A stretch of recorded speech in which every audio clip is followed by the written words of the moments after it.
Hej! Ni känner till Cecilia Malmström, tror jag. Det är den här mörkhåriga tjejen med glasögon, EU-kommissionär, liberal. Hon är alltid så här glättigt positiv till EU när man hör henne prata i tv och så. Och hon var i en intervju i morse. Jag såg henne.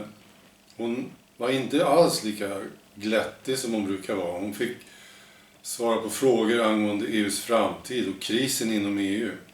Pratade om franska valet, Brexit, det tyska, det holländska valet och sådär.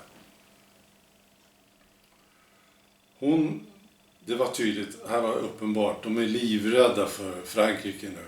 Jävlar vad rädda de är för det. Och hon kommenterade, hon tror inte att Marine Le Pen kommer att vinna. Jag sa inte varför riktigt, tyckte jag. Och sen, om nu Marine Le Pen skulle bli president, så trodde hon inte att fransmännen skulle rösta för ett utträde ur EU. Varför det då? Jo, menade Cecilia. Det är ju en tradition. Jag menar, de var med och skapade EU en gång i tiden. De är stolta. Det finns en vilket trams. Det finns en stolthet över EU inom Frankrike. Det tror inte jag. Jag tror att de skäms. Men Cecilia, hon menar, nej, de kommer rösta för att de ska vara kvar. För att de är så jävla stolta över sitt EU. Ja, dumheter. Men kul var det.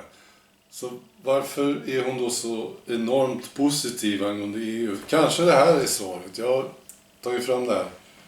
För ett bra tag sedan så kollade Dagens Industri på vad Cecilia Malmström tjänar nere i Bryssel. Okej? Och sen har de översatt det till svenska förhållanden. Så ser vad skulle det motsvara i svensk lön? Okej, håll i er nu. Det här är vad hon tjänar. Jag visste att de tjänar mycket pengar alltså, men det här är ju helt otroligt. Okej. Grundlönen ligger på 179 000 i månaden före skatt. Det är inte dåligt. Därtill tillkommer skattefria tillägg på cirka 50 000 i månaden. Ja. Okej.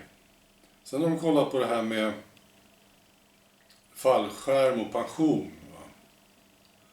Och räknat in det här och så gjort en totalsumma av det. Och det är så att om Cecilia Malmström stannar på sin kommissionärspost under resten av sin 5-åriga nomineringsperiod, så landar hennes totala lön inklusive tillägg på drygt 9 miljoner kronor efter skatt. Vilket motsvarar en svensk lön på 19,3 miljoner. Hoppla. Men det här är inte nog. För nu slår de också in det här med fallskärm och pensionspaket. Va?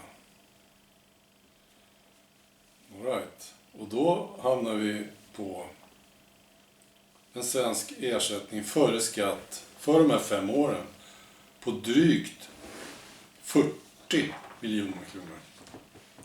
Så, ja, ni hör ju. Så det kanske förklarar varför hon är så jävla glad i sin arbetsgivare och gärna vill att det här ska fortsätta. Jag blir förbannad också på det här.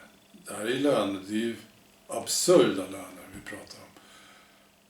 Och det värsta är ju att det är vi som pröjsar det. EU-medborgarna. Du vet. Vi står där och packar varor i hyllor eller lagar bilar eller transporterar varor